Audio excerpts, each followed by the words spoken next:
This episode is brought to you by Brex, a brand I'm proud to have co-founded and one that's shaped by the same journey many of you are on. Brex has everything startups and fast-growing companies need to make every dollar count, from modern corporate cards, banking, and treasury to accounting automation, travel, and expenses.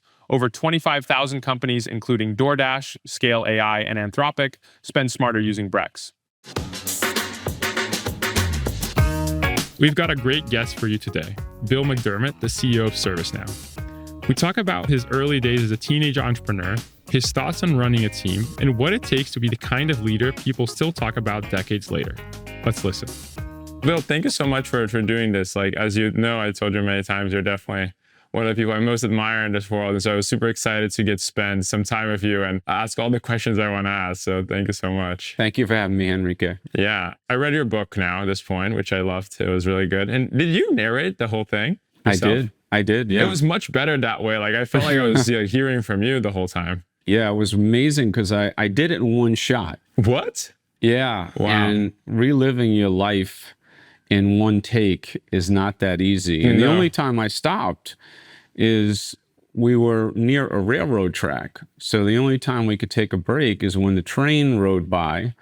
You had to stop because you didn't want that in the background. Other than that, it was a clean shot straight through. Wow. No edits, by the way, on that book. That's very, very impressive. That's crazy. And the thing that was crazy for me is just you were just so successful in so many different parts of your life. And I think when you're going through it, right, you have some perspective in it, but looking in hindsight at Xerox, maybe we can start there. There's the deli part too, which I'm interested in, but maybe we start at Xerox.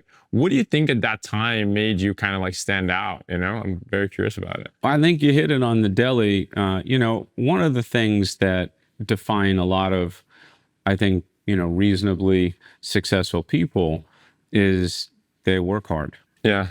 And that's not maybe the coolest thing, but it's true. And I essentially traded in 3 part-time jobs to buy that delicatessen as a teenage entrepreneur. I didn't have any money, really, did it? Yeah. But someone was crazy enough to give me a loan. And as long as I paid it back within a year, I got to keep the store.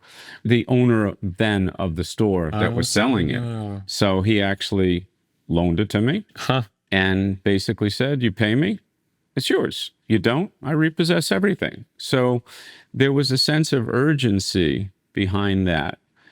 And I just thought to myself, man, this is my chance. Every time something would happen, I always looked at it like, this is my chance. And with that store, it was really focusing on customers. People talk about focusing on customers all the time, but what does that mean? Well, you have to know who's paying the bills. And in the case of that store, I was competing against 7-Eleven on one side, well-known franchise, very good franchise, and then Finest Supermarkets on the other side. So I'm like this little engine that could between these two Goliaths. And I kept reminding myself that Goliath can be killed with one smooth stone, but you have to know your customer. So I went places they couldn't go. And one example is, in those days, nobody delivered. And I delivered. Oh, wow. It was how did you deliver? It was an early idea. Literally sending someone in the car and dropping something off, and primarily to the senior citizen complex around the corner. Because senior citizens, they don't like to leave the house. So that's one. The other thing was blue collar workers like my dad. They're flush rich on Friday night, and they're dead broke by Sunday morning. So I gave them credit. And whatever they wanted, they could sign it out, sign for it in a little notebook, and they always paid me back.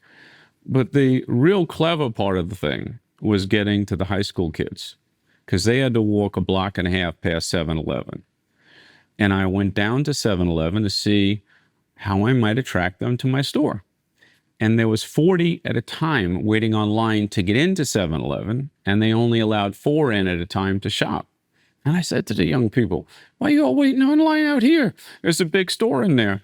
And they said they think we're going to take stuff. I said, don't worry about all that. Come down to my store. And at that time, it was the early days of video gaming. So I had my brother, very talented with his hands, build a game room. and I had Asteroids and Pac-Man and some dinosaur game, and I let them in 40 at a time. And to underscore the strategy of focusing on your customer, at the end of a long day, one of the young people said to me, Bill, when we want good food, get treated with respect, and play video games, we come to your store. And when we want to steal stuff, we go to 7-Eleven. So it's like, be in that, groove. Be real with people and just treat them well, and they'll give back to you 10 times over. And if I might, just on the Xerox side, I never really wanted to have the deli or franchising deli as a main event from my life story. I always wanted to go to Manhattan. Did you know that from early on, that like you wanted to go to Manhattan? I wanted to go to Manhattan because I figured if Frank Sinatra said, if you can make it there, you can make it anywhere. Who am I to argue with Frank Sinatra? Yeah. So I basically, one day realized that I got to do a direct mail campaign.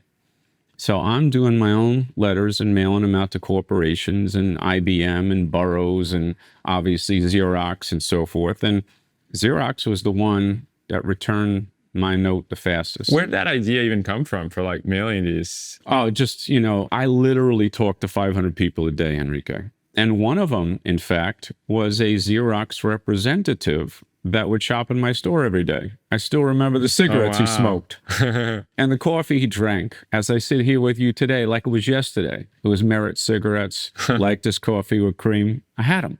But he used to tell me about Xerox and what a good company it was. And he's dressed up in a suit and tie on his way to the railroad station. I'm like, I can go for that one. So in my mind, as I was waiting to graduate from college, my mind was working on what I really wanted to do. And in college, did you feel that like you were as ambitious as your peers? You were more ambitious? Like what was going through your mind at that time? I had a lot of really nice friends at college, but I only went 2 days a week on Tuesdays and Thursdays.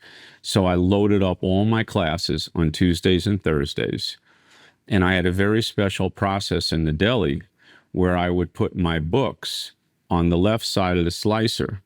So as people came into the store, they would never know that I was working on my homework or doing schoolwork. I never wanted them to see me distracted because they were the main event. That's what I was doing. And so there were many very brilliant people that I met at school and friends, to this day.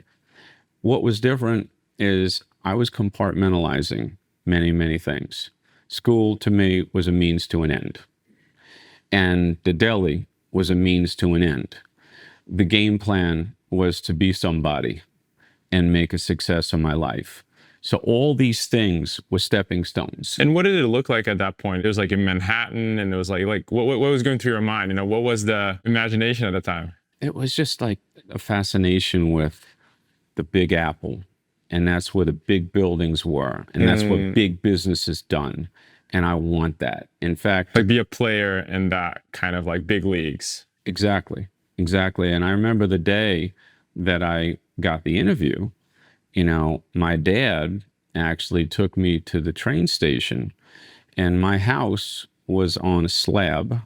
We lived on a canal, and there was a northeast storm, and I had 4 feet of water in my house. And I had financed my suit for the interview on a credit card at the mall. And my brother got me at like the 5th step from the bottom so I could keep my clothes dry. And by the time my dad was going to take me to the railroad tracks, the tide started going out. It was low enough in the street. He drove me to the train tracks. We had a really nice conversation. I love my dad. And I just said, hey, Dad, thanks a lot for taking me. And I'm really excited. I guarantee you I'm coming home tonight with my employee badge in my pocket. And my dad said, Bill, you're a good guy. Don't put all that pressure on yourself. Just do the best you can. I said, I guarantee it. And so there was always this self-imposed pressure to win, whatever the situation was, to win, find a way to win. So I literally went up the escalator, got on the train, and I read the annual report. And I got into the mind of the then CEO, David Kearns, who was reinventing the corporation on something called total quality management. Because Xerox had its heyday, and then they got a little sloppy with the customer and the innovation. And now total quality principles were going to be the next great thing at Xerox. And where do you think that again, you said you had this like innate thing, you wanted to win. You think it just like was, you were born of it, you're 4 years old, like that was there, or like there was something that happened that kind of drove it? Like where do you think it came from? I think it actually really developed over time because I was a pretty shy kid in school, especially early on. There's a lot of things that go on in people's minds and in their lives as they're developing. I was a pretty late bloomer, candidly, and I think my superpower was work. Academically, did you already see that, or no? You were like... Academically, I was good, but my superpower was never school because I don't like it that much. I didn't really find it fun. I can relate to that. Yeah, it was the same thing. And I was kind of like bored with it. I knew I had to do it, but it wasn't my thing. But what was my thing is working and making money, whether that was delivering newspapers, stocking shelves, pumping gas, bussing tables, painting for the town. I mean, I had it all. Oh, so you had many jobs, even growing up, jobs. like trying to make money and hustle. Many jobs, up to and including the midnight shift at Merritt gas station. I'll never forget, like literally being wired up to a lie detector test before they let you get your $3 an hour by staying there from midnight to 8 in the morning. So I did it all in terms of the odd jobs. And I was good with that because I loved work, I loved making a living, and I loved excelling at whatever job I did. And I'm grateful for every one of them. And there wasn't a single one of them that I didn't like because they were there to help me and make me stronger, make me better. And that was my superpower. And when you thought about the money, you said, like, I like doing that. Like, what was going through your mind? Like, was it like something just about, it's a measure of success? You wanted to buy something? Like you had a dream, like I want to buy a car or something back. I know it evolved over the years, but like if you remember back then, like it was never, money has always been my servant. It's never controlled me. And I had this cross above my bed that was hollowed out. And I would take my bills as I would collect from the paper route or make a living, and I'd wrap them up in rubber bands and just stack them. And nothing would make me happier than to buy something for my mom or my dad or make a contribution to my family. Nothing. And still to this day, nothing makes me happier than to give somebody a present and be able to afford something that makes them happy. So that's my high with money. It's what you give. It's definitely not what you get, because money in and of itself is only as good as the happiness it buys you and the ones that you love. Other than that, it's just currency, man. It's just a transaction. But when I got to that interview that day in New York City, I had prepared. And I think that most of the games I've ever played in my life, they're won and lost before the game starts. So I knew what that CEO was thinking. Of course, I'm not interviewing for the CEO job, but if you know what they're thinking, you might just understand a little bit about the culture and what everyone else is thinking. And that day, Henrique, I'm telling you, I get into top of the sixes in Manhattan, which was the hottest building in New York at the time. Rotating bar on the top floor, very cool. Still probably is one of the best. I go into the hiring center and I look around the room. These young people are fantastic. They went to all the best schools. I'm like, wow, I might have overshot it a little bit with my dad, guaranteeing him I'm getting the job today. But here's what happened. Like everybody else, I was anxious. I didn't go in there too cool for school. I got this. I went in there to try my best to get that job. And what I realized is everybody was very quiet.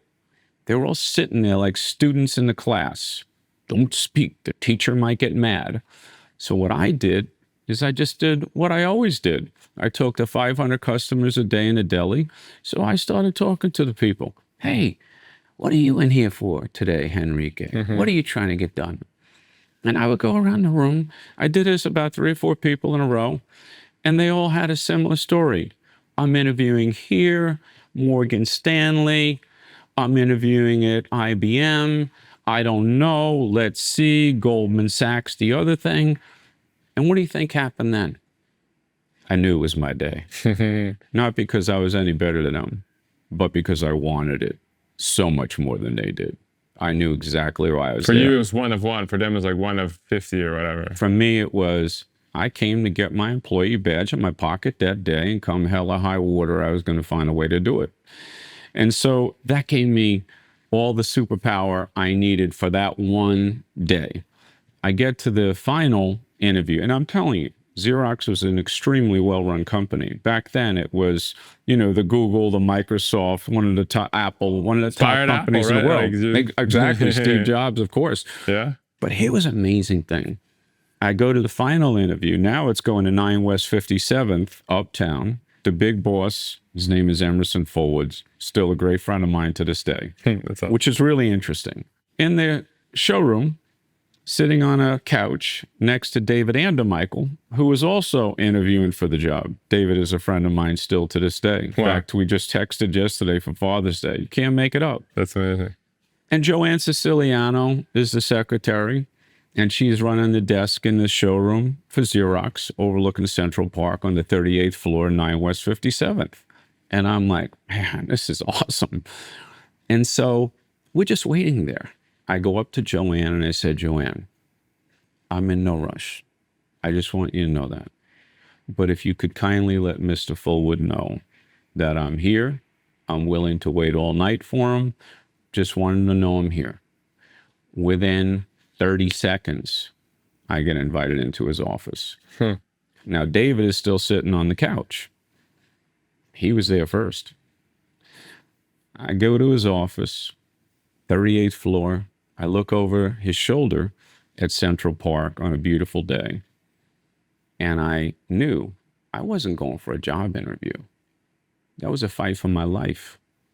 Because if I got that job, now I'm in control of my own destiny.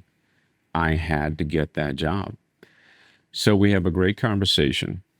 And at the end, Mr. Fullwood says, hey, Bill, I just want to let you know, you're an interesting young guy, a lot of energy. I really appreciate your time today. And the HR department will get in touch with you in the next couple of weeks. And I was like, Mr. Fullwood, I don't think you completely understand the situation, sir. And he looks at me, kind of tilts his head like, what up with this kid? And I said, I haven't broken a promise to my father in 21 years. And I guaranteed him I'd have my employee badge in my pocket when I got back to Amityville, Long Island tonight. I didn't say anything else. He said, after some time elapsed, Bill McDermott, as long as you haven't committed any crimes, you're hired. That's amazing. And I said, Mr. Fullwood, I certainly haven't committed any crimes, but let me just double check. I'm hired, right? He goes, yeah, you're hired. I basically put him in a bear hug, carry him around a little bit, place him down. I zip past Joanne Siciliano and David, go down 38 floors and shoot over to 6th Avenue and 57th, where there was a Bun and Burger on the corner. And I start pumping quarters into the payphone to tell my mom and dad, I got great news. I got the job. Break out the Corbel. Most people don't even know what Corbel is. But in Long Island, man, that's Cristal. That's the roughest champagne you'll ever drink in your life. But in Long Island, that was Cristal. So that was, one of the really great days of my life. There's so much in this story that's like so good for us to dig in that I'm so excited. But I think the first thing that I noticed is how much the people you met that day are saying you're friends till this day. Every one of them. So it does seem that like friendship is a big role in your life, right? Like friends have a big role, which is not 100% true for everyone, right? Like a lot of people, they get older, and they don't have time for friends. They don't prioritize it. But it seems that for you, like it's a big part of your life. It's everything. People are everything. Technology, advancements in society, they only exist to help people. Otherwise, they're absolutely meaningless. And I think that every relationship, whether it's a casual relationship, a business relationship, a commercial relationship, every single relationship matters. And your empathy and concern for other people really matter. And what's so cool about today's society, a lot of people, social media, this and that. I think what's really amazing is when you have a chance to connect with people, especially young people, they feel you, they understand everything. And they're looking forward to that emotional high that comes from connecting with another person that has a heart, that has an interest in them, and that really does have an affinity for their journey and their success. And as long as that's sincere, they'll follow you up any hill, but you can't be a fake. Yeah. They know it a mile away. Yeah, for sure. And I think this ability that you have to build these relationships or make friends, both on the personal side, the business side, right? Like that's probably something that served you well for like your entire career, right? In terms of helping your success. I'm so lucky because I have an unbelievable mom and dad. And my mom was just like everybody's best friend, When she was at that deli working that counter, like she knew every customer, everything about them, loved to converse with them. And all my friends and their friends were friends with my mom and my family. My dad coached basketball. We were very connected to people, always. And I think that gave me just such a great advantage having role models like that. Oh, interesting. So like you think it came from your parents that you saw them like connecting with people so much? Especially my mom. My dad was a very hard worker. He loved connecting on sports. Yeah. But my mom could make friends with, a person walking down the street she never met in her life, in a day, one conversation, friends for life. Are you like that too? Yeah, I don't think I'm as good at it as she was. She's in another league, but I am very in love with the idea of this whole feeling that comes with connecting with people. And, the more, the merrier. Like the bigger the meeting, the more human beings that are in the house, the more turned on it makes me. I love it. And what do you like, if you were to like now look at your mom and you look at her building relationships, which you saw as your role model, like what do you notice about the way she did it that made her so good at it? She's just so authentic, man. She's so real. And she never thought about being clever with the words or the phrases or what to do and what not to do, what issues you can touch and you can't touch.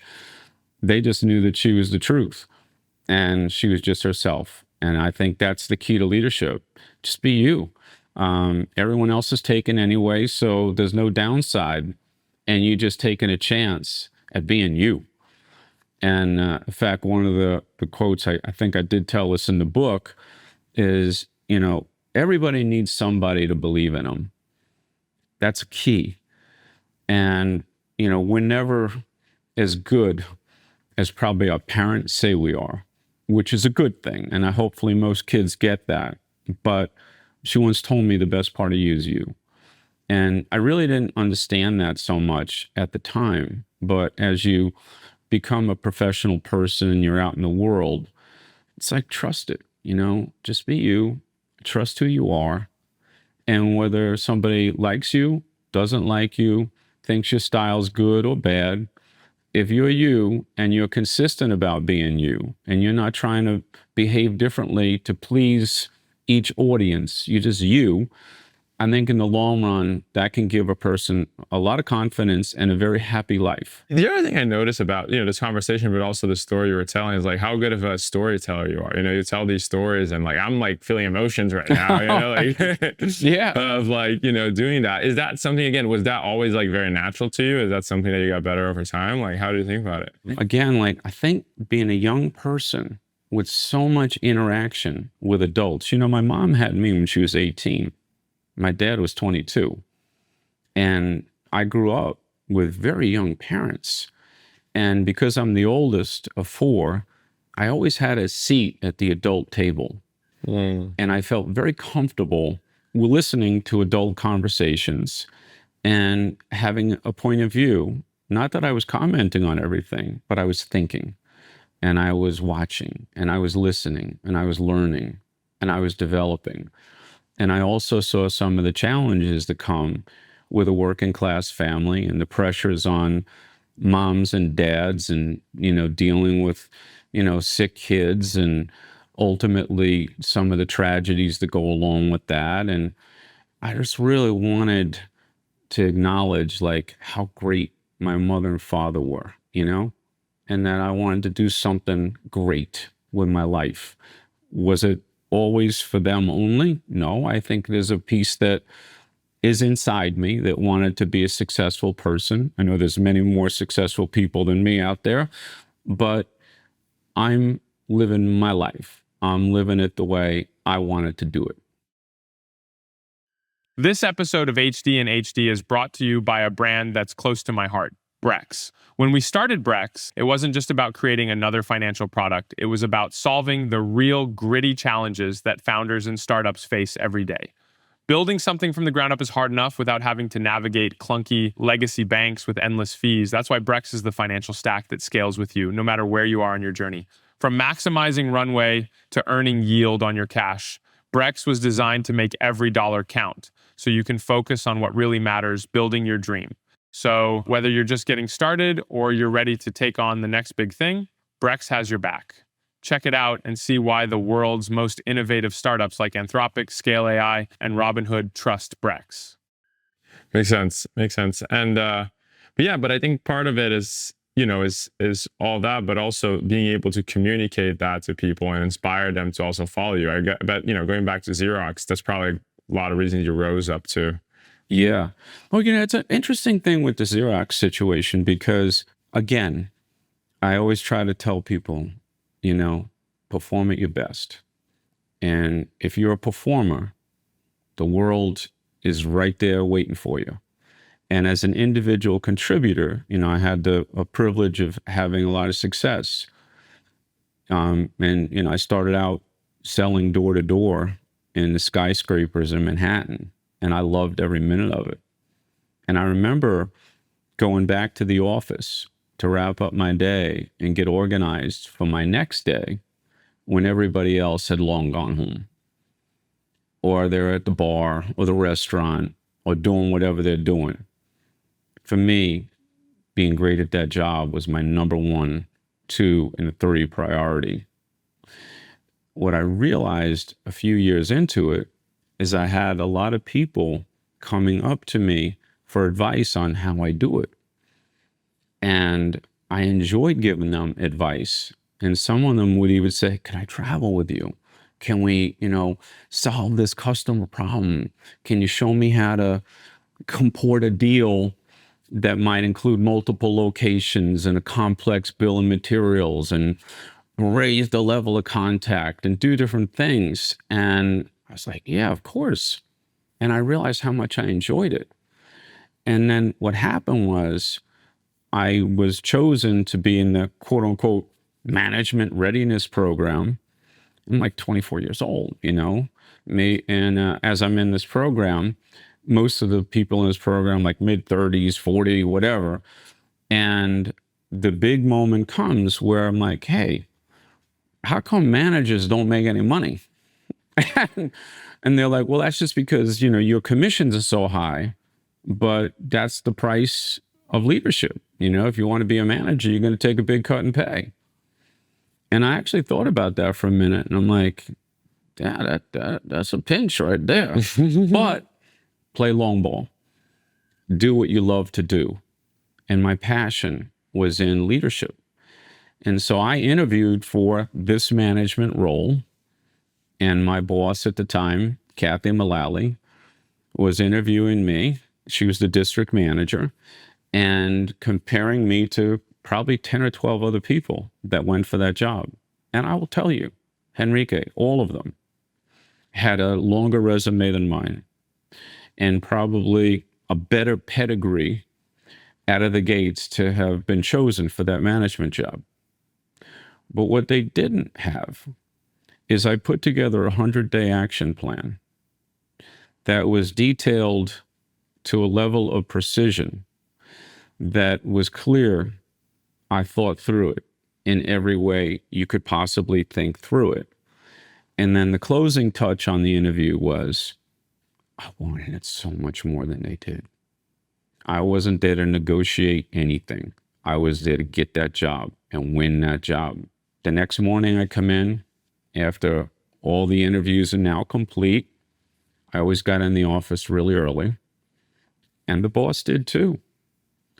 And she called me into her office and she said, I'd like to speak to you for a minute. I'm like, okay. And could have been two things, right? Let me let him down early, easy. He's young, he's early in career. Or maybe it's good news, who knows? You go there and you take the meeting. And she said, Bill, this has not been announced because all the others have to find out first. You're hired. And I said, wow, thank you. Thank you for the trust. And she said, it's not trust. You got that in spades, but you know exactly what you intend to do. And frankly, there were ideas in that plan that I had never contemplated. And if you can pull that off, this is going to be pretty sensational. And so you got to make bold promises that you believe in, you internalize it deeply, and you know what you're going to do in those first 100 days. Everything happens in the first 100 days. Whether you're a politician having your first 100 days in office, whether you're a new sales manager or a new person in territory or a new CFO, whatever it is, if you don't hit it in the first 100 days, you're not going to be great at it. So that's it. And what was unique about that team is we had the most diverse team. I was covering at the time with this team, North, South, Bronx, Harlem, down to 57th Street, river to river. So it was basically taking what I knew how to do and just scaling it into 17 young people out of university that had a chance to take the magic carpet ride to success. And what didn't come natural to you at that time? Oh man, probably so many things. It's so hard to remember them all, but I don't think it came natural to me to have somebody that needed to be reminded that you got to get up and get out and go to work. Mm-hmm. Or somebody that needed to be reminded that there is a level of practice, rehearsal, and a regimentation around knowing the product, demoing the product, comporting yourself as the ultimate professional in front of a customer. To me, it was like unnatural that people wouldn't automatically just do that, be searching for that, hungry for that. But it's not a natural thing. And there's probably about 10% that do that with incredible skill. There's probably another 10% that are close. And then you have a mixed bag from there. And there's always the 10% that want to skate through it, the other 10% that want to fake it out a little bit. And then you got a big pack in the middle. And what you have to do as a leader is you have to give everybody an opportunity, no matter where they've been before, whether they were the top or they were the bottom. It's a clean slate. A clean slate. We're not playing yesterday's game. We're playing today's game. And we're getting ready for tomorrow's game.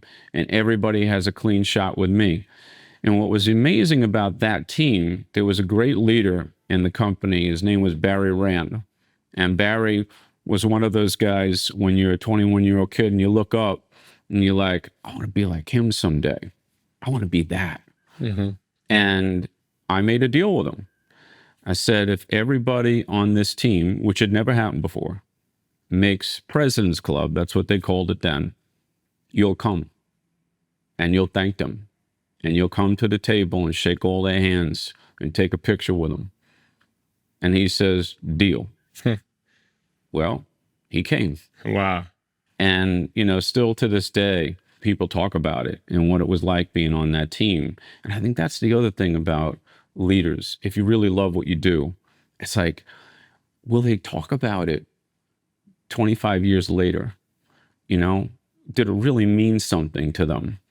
And, you know, I was in a conversation last week and one of the CEOs that was at the Business Roundtable, who is now Incidentally, a wild story. Steve Banderzak is the CEO of Xerox. He was bussing tables with me when I was 15 years old. Oh, wow. And he gave me a matchbook with the name Amato's, which was the Italian restaurant where we bussed. And now he's the CEO of Xerox. And obviously I'm the CEO of ServiceNow. But the story was not just how far we came from that matchbook in Amityville, Long Island. But more importantly, he had just finished his tour of Puerto Rico, which was one of the stops I had along the way at Xerox. I remember that chapter. That was a good one. And he just kept talking about how people talk about it like it just happened last week. And that was like the early 90s. And he's talking about it like it just happened last week. So, they weren't only number one, but they felt number one. So it's not just getting the result, it's getting it in a way that people feel like winners, like champions, and they want to repeat. Because what good is a championship if you don't repeat? Yeah. And how do you think it changed, right? Like you went from this kind of individual contributor to, making commissions to a manager, director, VP, CEO, right? Like what were, I guess, the new skills you had to acquire, like as you kind of climbed up the ladder? That's a really good one. I choose to do the things I do well often. I don't choose to do the things I don't do so well at all. In other words, play to your strengths. So I always knew what my strengths were, and I always knew who was better at different functional things than me. So matter of fact, I was coaching somebody today, and this individual is hiring a CEO. And he was asking me about this particular individual. And my advice was simply the advice I take from myself. If the person is not born with an engineering background, then hire the best engineer and build a great bridge and look at everything through the eyes of the customer. Not every leader can engineer a product or invent a company. I didn't. Many others haven't either. But that doesn't mean you can't appreciate the experience the product creates. Or is the product a winner? Can you pick the winners? And the other thing is, most CEOs or leaders have a functional domain expertise. Go with it. And don't pull yourself down with the things that you don't know. Celebrate the ones that you do know. And then strengthen every position around you, especially the ones that you're not good at. If you're not good at finance and you're not good at engineering, you're not good at HR, you're not good at legal, okay, that's why you're in charge, so you can bring all the ones that are good at it. And I think that is the secret to this whole thing, being self-secure enough to establish your footing on what your superpower is and what your kryptonite is, and then just fill in all the positions with the absolute best talent. And if you're not in a room with your team looking around that table in awe of how much better at their job they are than you could ever be, then you got the wrong management team, or you haven't really upskilled the one that you have to the level that it's going to take to be the best in the world. And why do it if you don't want to be the best in the world? And what is that for you? Like if you were to look at your, individual kind of strengths, weaknesses, what's your kryptonite, what's your superpowers? Like how would you describe it for you today? Well, I think the main thing is knowing what you're good at and what you're not. That's one. But also the dream. I didn't come to ServiceNow for a CEO job. I already had one of them. And it was a good one. Pretty good one, yeah. And I'm very proud of the work that the team did there, taking a company in less than 10 years from 39 billion to nearly 170 billion in market cap. They did a great job. So I already had that and had another 5-year renewal on the table. But I saw this thing called ServiceNow. And I remember, being in a situation where I'm like, I need a single view of the consumer. I need to make sure all my processes and the experience that I'm giving people are world class. And I ran into ServiceNow as the CEO of SAP back then. And it was a company that did some pretty amazing things. So when the opportunity came up for ServiceNow, I made a personal dream to myself that if I decide to do this, it has to be the defining enterprise software company of the 21st century. It has to be the best in the world. I didn't say the biggest. There's some that are the biggest, but in the enterprise, it had to be the absolute best. How do you get to be the best? You build a platform that's a single pane of glass that cleans up 50 years plus of a corporate mess where every buyer did their own thing and nothing integrates very well, which is why there's very few positive ROI digital transformation projects out there, because integration's killing companies. And then the users have to be happy. Most people don't even know how to use the software that's in these companies, but on average, they're swivel chairing between 17 different applications a day. Is there any wonder why they don't want to come to the office? So I knew we could absolutely revolutionize the enterprise. And then you put AI behind that, and you're dealing with a masterpiece where literally AI is going to work for people to make their lives better, their jobs easier. The CEO is happier because the productivity and the returns are there.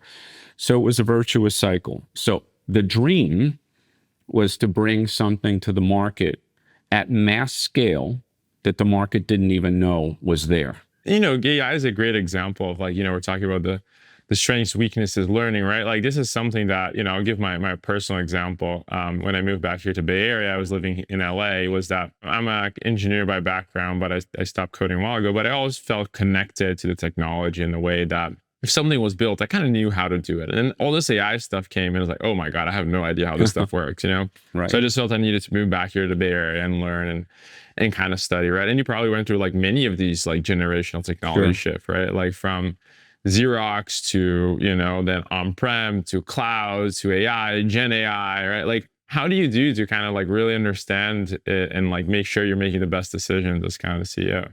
Listen to customers. Don't just give them what they want. Give them what they either wish they had or they don't even know they wish they had it. So I think the whole art form to innovation is build products the world doesn't know it needs, but once it has them, it won't know how it ever live without them. So with Xerox, for example, there was a very interesting scenario. It was a great hardware company, a great hardware company. And then there was a moment, probably in the early to mid 90s, where the world didn't want to buy hardware. It didn't want to buy boxes anymore. It didn't matter if you rented them, financed them, sold them outright, tax credits. Didn't want to buy hardware. They wanted to buy services. And the early day of the cloud was essentially, they called them data centers then, but we could have easily called it cloud. And it became an on-demand world where you were printing something in a virtual context, in a global economy, on demand to serve the needs of an executive or a corporation trying to achieve a goal. And that's how we came up with the document company, Xerox, because the document was the story, not the hardware. And, we had a division at that time that was doing 400 million in revenue, and a few short years later, it was doing 4.5 billion. And that should have been the absolute future of the company, where you see where the market goes. Some people may not have liked a margin profile compared to a hardware sale on its own because it has a labor mix. And the point is, that's where courage comes in. You have to explain that new business models are evolving, that you have to cannibalize yourself before the world does. Then, you came into the enterprise software world, and I saw, the on-premise CRM world. And this is, after the mid-90s internet explosion. And then you have the quote-unquote on-premise software companies. And then they quickly evolved into the cloud companies where things were done in departments. And some of those companies did a really good job of servicing a department in the cloud. And that was a more efficient way to consume a service than buy something, install it, and have to maintain it and upgrade it on your own premises. Okay, so now we're making progress. And then there was the iPhone moment where at mass scale, Apple changed the world with the iPhone in 2008. And then by the time you got, the internet, the cloud, the iPhone moment where everything's mobile and it's based on a UX, now you're into the AI revolution. What I believe is that this is a multi-trillion-dollar market. Do you know that there's a $10 trillion productivity tax globally on the inefficiencies in both the public and the private sector? It's annually. Yeah, I believe it. This is it. The inefficiency hurts your teeth, man. It's like, it doesn't have to be this way. So I think, our strategy is clear, domain-specific, multimodal LLMs built across the entire enterprise to put AI to work for people. Now, there'll also be large language models where big companies like Google and Microsoft and Meta and others are doing things, and we fully integrate into them, and I think that's the key also, to keep yourself open. Microsoft's Copilot and ServiceNow Assist, they're symbiotic in the way they run in an enterprise because that's what customers want.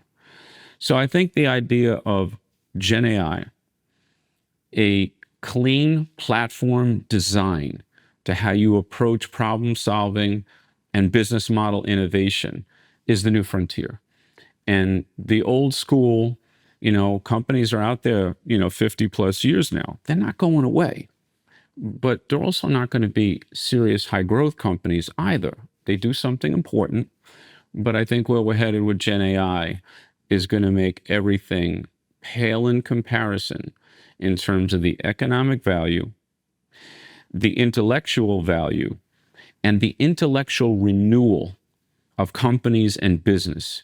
And the reason I think this one's bigger than all the other ones is because the CEOs know it's a do or die moment. And they're all involved in it personally, not just because they have to tell the board I'm doing things, but because they know that if their competition does it and does it well, and they don't, they'll get left behind. And just think about, new business models that have emerged pre and post COVID and what now AI means. Let's just say to a large manufacturer of hardware.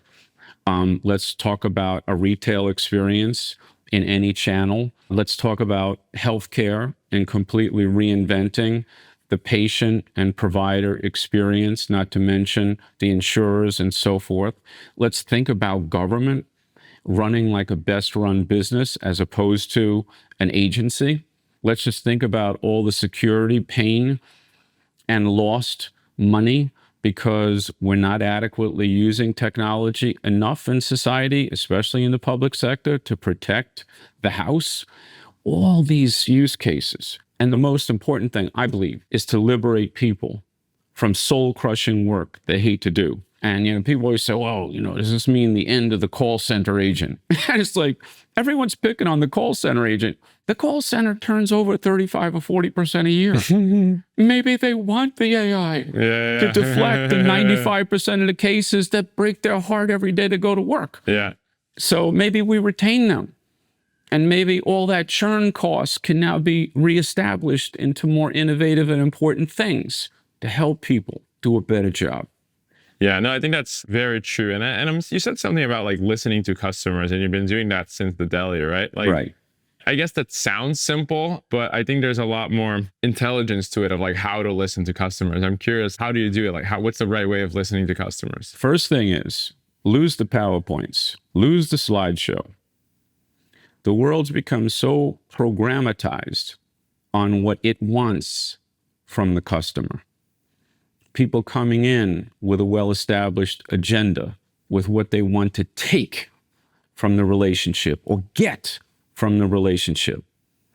The whole mind trip has to be based on what you're going to give the relationship and what the customer is going to get from the relationship and how prosperous it could make them And to be completely obsessed with that as your critical thinking path before you even go to the meeting and think through all the available information, publicly available information or network available information, there's both out there, and make sure that you know what you're doing and you truly care. And I'll tell you, the most important thing about customer relationships is trust. And I say in the book, trust is the ultimate human currency. It's the one thing that has no price tag. It's not a commodity. You can't trade on it. And you can't even establish love without trust. It's not love if there's no trust. So I truly believe companies need more trust and, yes, even more love, because people spend so much of their lives tied up in their careers, and not to make that journey for them exceptional is a failure of leadership. If leaders are really people that make a difference, people in that company should basically say, I know that person's in that job because they're there to serve. And a customer should say, I know that person's in front of me and they really care. Not because they're the most articulate, the smoothest, the best proposal, because I know that if they say they're going to do something, they do it. They did it in the prep.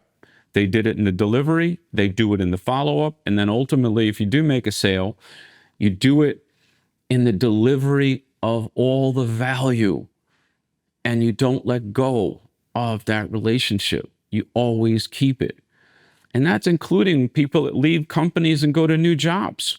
You think you're not going to run across that person again, or you think the reputation that you left behind won't follow you halfway around the world and sooner or later catch up with you? Think again. No, they will, for sure. For sure. Because I think that, that's something that's like so big in your story of like really listening to the customer, right? Like from the ride to get your first job, you're reading the annual report to really understand the customer, quote unquote, was the CEO at the time that you were interviewing and trying to get the job, right? And today you're selling tens or hundreds of $1 million deals, around the world. Tell me a little bit about how is it that you do that prep, like how is it that you go and understand the customer in that depth? Because it's hard, like from the outside to find a way to give, even if you want to. That's true. I think it depends on the scale.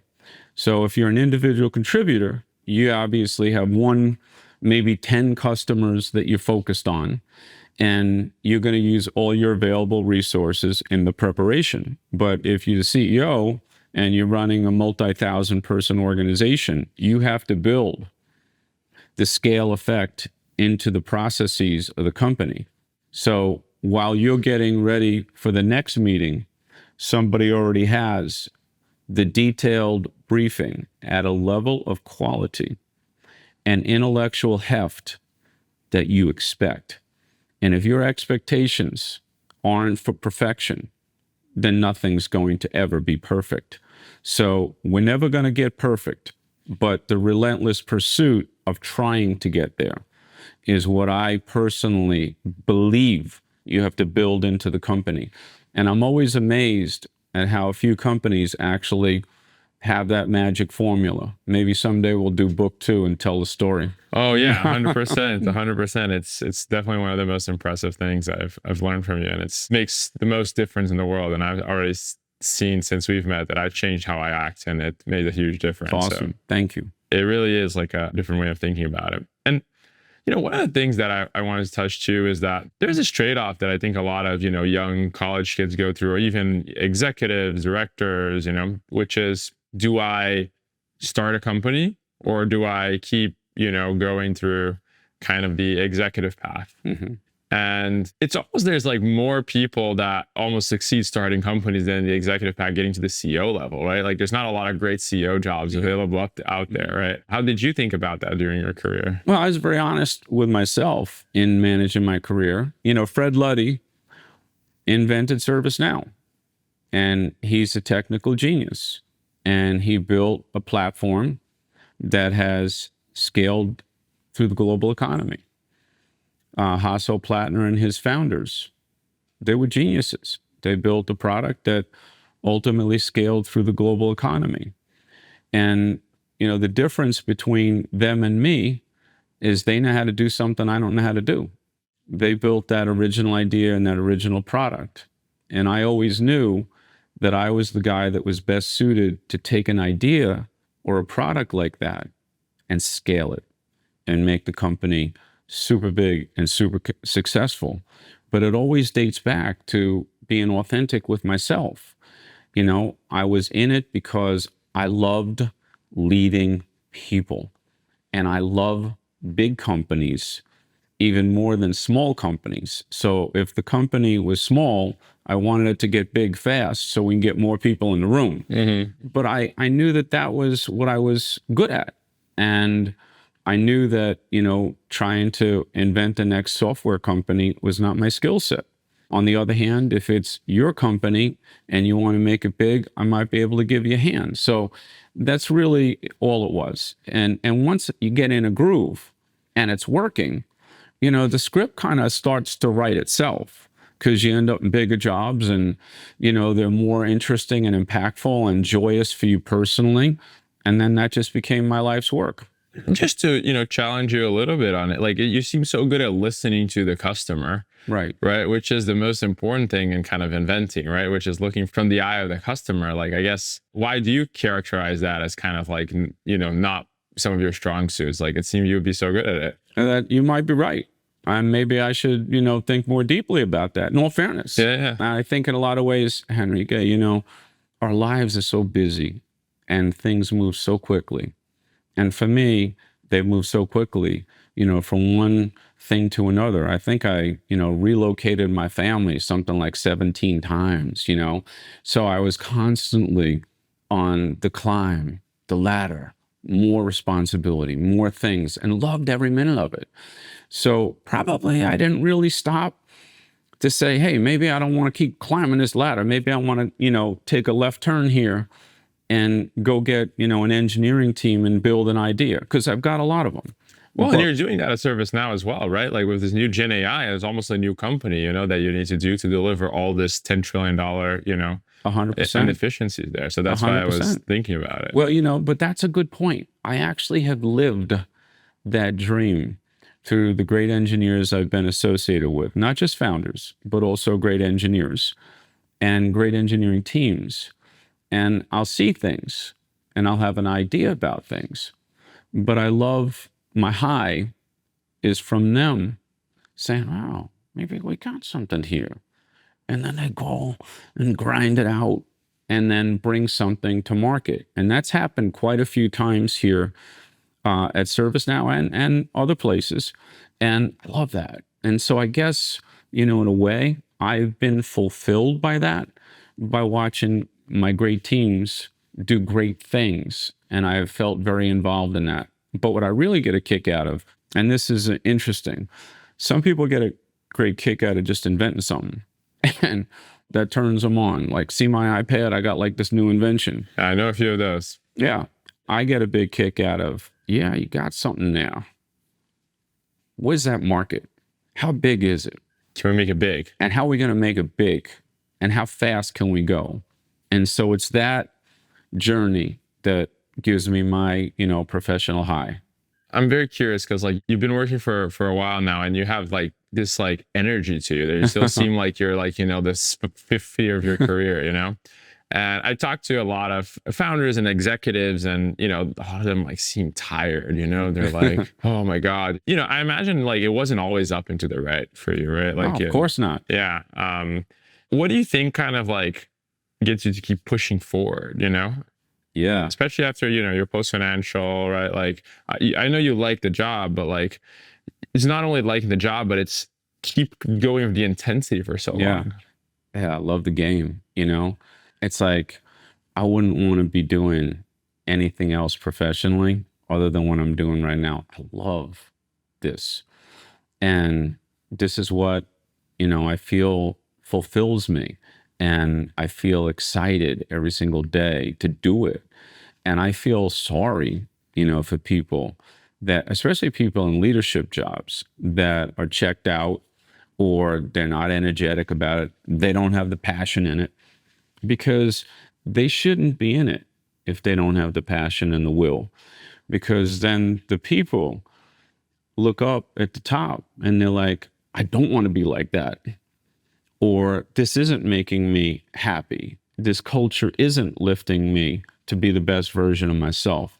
So I think a lot of it is the power of will, to truly have the power of will deeply embedded in your DNA.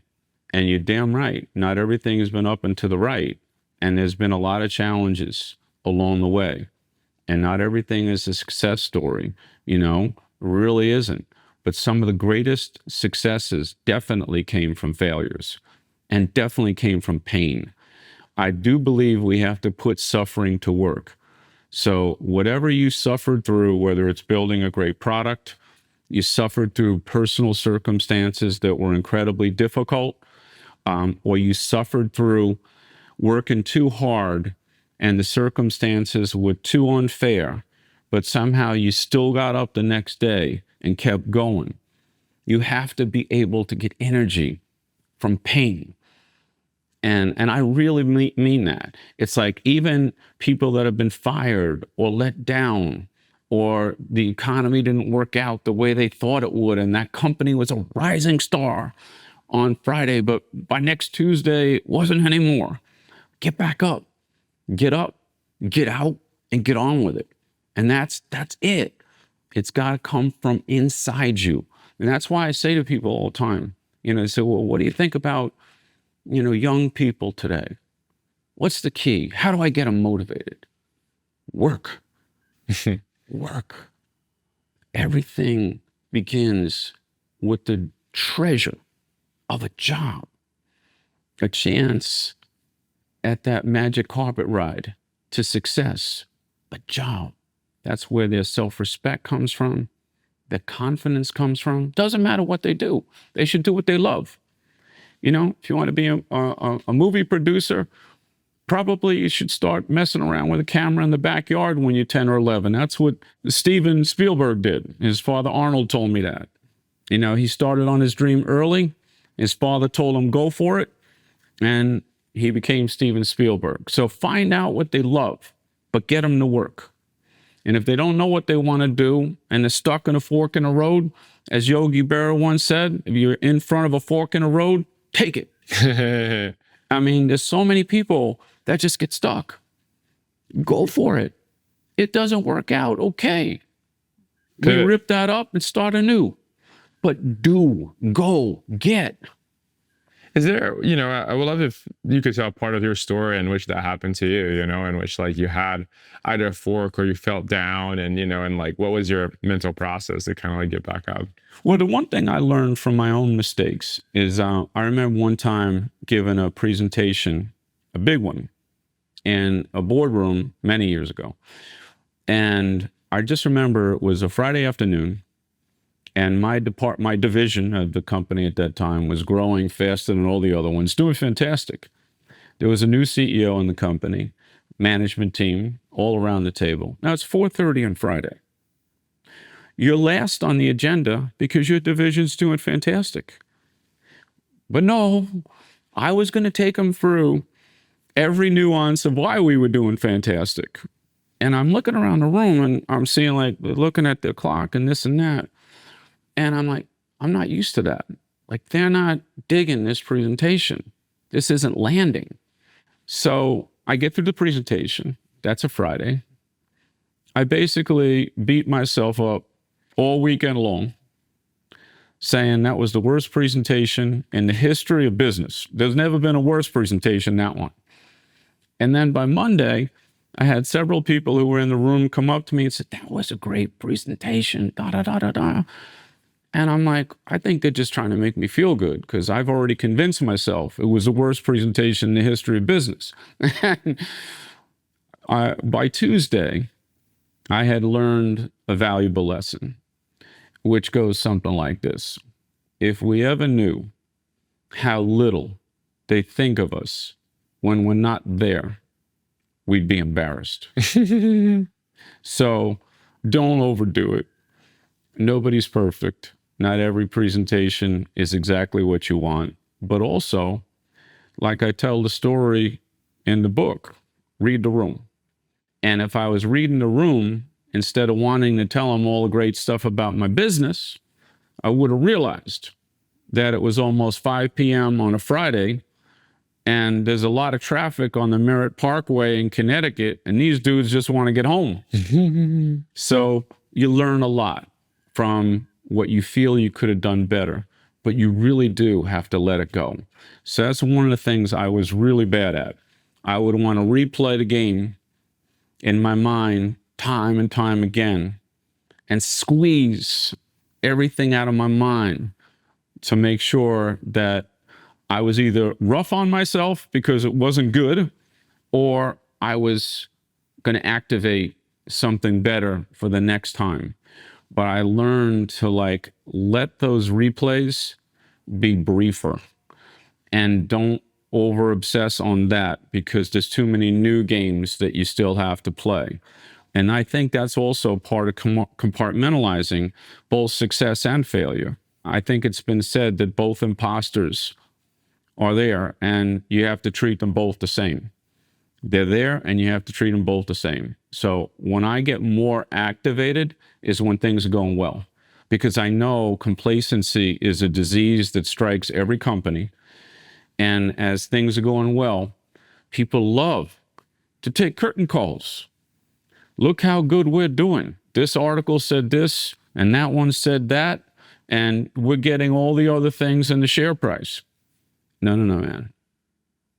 No curtain calls. We're a work in progress. There's so many things we've yet to encounter. Yes, good job on that. You do have to celebrate the victories, but keep them brief and get people immediately activated on what we haven't achieved yet and how big that dream is compared to anything we've already previously done. And that's an art form, because some people, they break people down because they're also driven, but they forget that they're dealing with human beings, and they can only handle so much at any one given time. So recognize a job well done. Don't overcomplicate the list of things that still need to be done. Focus them on what really matters and be there every step of the way. I always believe the best leaders are always in your corner, and the people got to trust that. They got to believe in you. And even if they're down and out, you got to show amazing compassion and love for them and appreciate them, because they've done something for you. They've contributed something for you. Find all the good things that they've done and respect them. You talked a lot about playing to your strengths. Yeah. If you look back at kind of some of your mistakes or fuck ups, how much of that made you reflect, hey, maybe I should work on my weaknesses as well? Or it made you reflect, hey, I just need to complement myself with someone different? How did you grow from these experiences on this framework of playing to your strengths? I think I'm oversimplifying only do the strengths candidly for effect, because, if you have a great skill at something, and a lot of people do have great skills, everybody has superpower. But not everybody understands that superpower is what you're going to be great at. And the other things are not core to your greatness. They are context. So yes, you do need to work on them. If you're trying to be a general manager, it is important that you understand finance. It is important that you understand human capital management and procedures. It is important that you can lead operations. It is important that you have an appreciation for both engineering and sales and marketing and branding, all these things. But within the context of all those things, there's only one that you're probably great at. And my point is, use that superpower, not to only do that, but to make sure that you're constantly working on that fastball. Because if you get diluted in too many different areas and you forget the core of the core, I have a feeling you'll look back on it and say, man, I should have stayed with my core competency. Because if you're a great engineer, I doubt that anybody's going to beat your door down to make you a CFO. Mm-hmm.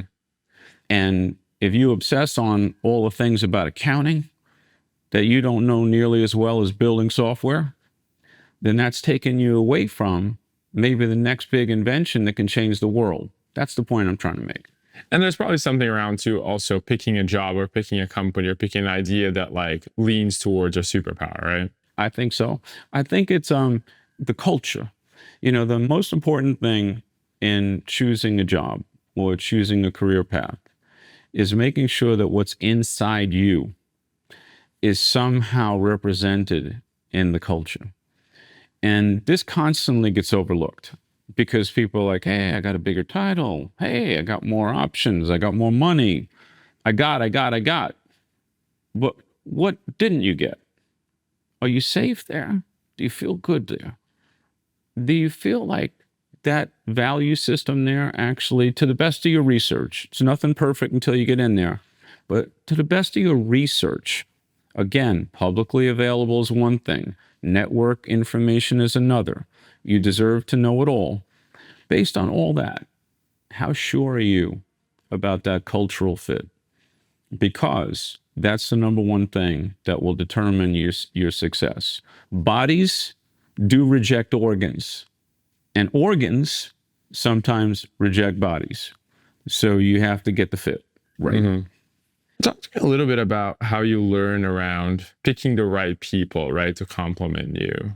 And, a couple very kind of tactical stuff. So, for example, if you get an area that you don't understand too much about, how do you know who's good?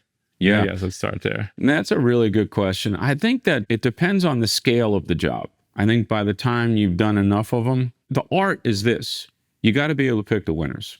I really got to tell you, like, whether that's picking a winner from a talent management standpoint, or if you're in the venture community, picking the winner, that's that little company today that's going to be the giant one tomorrow. There is some instinct to all of this. I really don't think I can overemphasize that. You have to have the feet of a tiger. You have to feel the ground. You have to sense things. And the only way I can advise you is ask them questions and see how they answer the questions. For example, if you're looking at that great engineer, what are some of the great monuments you built? How did you do it? In what capacity was the team involved in that versus just you as an individual? After you made that a commercial hit, how did it play out over the number of years that it was in the marketplace? Are people glad that you were there? And what is your passion for what it is we're trying to achieve here? Well, what are you trying to achieve? Why didn't you ask me that in the first place? So there's a lot of nuances to reading the room, understanding people, and knowing how it all fits into the master plan. But the best talents ask the best questions, and they're really interested in what you're trying to achieve. And they're interviewing you as much as you're interviewing them, because they don't want to put their talent up for grabs unless they know there's a match. And it really can be a win, win, win. And that's an intelligent person, no matter what function they're interested in. Huh, interesting. And how do you think about, because you have just people who are like really great at interviewing, right? And they just know the right things to say. Like how much you rely on your own assessment and instinct versus experience or back channels or other ways of kind of like assessing? I always surround myself with a great team. And I always have a great staff that's very tiny in size and massive in capability. So I always go into something prepared, not obsessively prepared where you got reams of information. I want the netted out version. So I know that they put the work into the reams of information, but by the time I get it, it's crystal clear and it's in one sheet of music and I understand what they said, but I do not dwell on that. That's background. Everything changes when a human meets another human. And you got to live in the moment. So you have the preparation, you have the background, feel the conversation. Whether there's 50,000 people in an audience or one, you're just having a conversation. What would you normally say? How's the weekend? What's going on? What do you care about these days? What are your hobbies? Get people to live with you a little bit before you jump right into, I guess you read the job description, let me tell you about all the great things we're doing. I think it's really like be human with people, and it uniquely unveils what's underneath it all if you just let the meeting come to you as opposed to trying to force it. And just like connect as a human. Yes. Besides as a role in the job. Exactly. An interesting question is, where you come from? No. I didn't mean the last company. Where do you come from? What's your story? Really? You got brothers, you got sisters, what do you got going? What do you like to do when you're not doing this stuff? And really try to understand what makes that person tick. If you think about all the best things that you've ever done, what rates? Wouldn't it be better if they said, I bought my mother a new car, then they said, oh, I'm a hot shot, I invented this or that? What are you hiring for? Are you hiring for character or technical competence? Is this a person that could run the company someday? Or is this a person that's just another person on the staff? Who are we going after here? And I think that is super important, because you should hire people that someday can be what they dream of becoming. And they can help you define the future for your company. And if they tell you, I'm an introvert, I only want to do tax accounting, that's all I'm good at, and if you have any interest in me whatsoever, don't ask me to do anything more than tax accounting because I'm an introvert and that's all I want to do. Okay. Maybe you need a great tax accountant who's an introvert. That's cool. So finding the match. Exactly. Yeah. We're getting to the end here, but I think a lot of people have the dream of becoming CEOs. Mm-hmm. And, we've obviously hear a lot of stories of people who start their own companies, and, you start from CEO from day zero, right? But if you actually want to become a CEO, right, what's your advice on how to get there? Well, everyone's journey is different. Yeah. I would basically say, if you have just invented a product and you want to be employee one, and you now want to be your own boss and your CEO, and you're going to build your team and all the other things, choose your mentors wisely. Because if you haven't walked through some of the challenges that go along with running a company, and you're going to bring a new product to market, and you're going to create a sensational corporation, then you probably want to learn from what other people have made mistakes at, or actually had success with, or a blend of both. So I would choose your mentors wisely. I would also be very careful around who you build in your board, if you do have a board. Market connected, human capital centric, culture oriented, seriously involved in a good way, not because they want to run the company, but because they want to help the people that run the company. So it's all that structure that you start to feather in as you build the dream. Very, very important. But I tell you, man, there's nothing like experience. Yeah. And don't get caught up with, is the person too young to be a CEO because they're only 25, or are they too old to be a CEO because they're 70? Neither one of them are true. It's basically down to the gifts, the passion, and the talents of that individual. And if they've never done it before, they can figure it out. But they should surround themselves with people that have done it before. Totally. That's great advice. Bill, I want to thank you so much for spending time with me today. I really, really appreciate it. Thank you, Henrique. It was a great pleasure, man. Yes. Thank you, brother. Thanks for listening to my conversation with Bill McDermott. We'll be back next time with another look inside the minds of the biggest names in business. HD and HD is produced by me, Henrique Dubugras, in association with Pod People.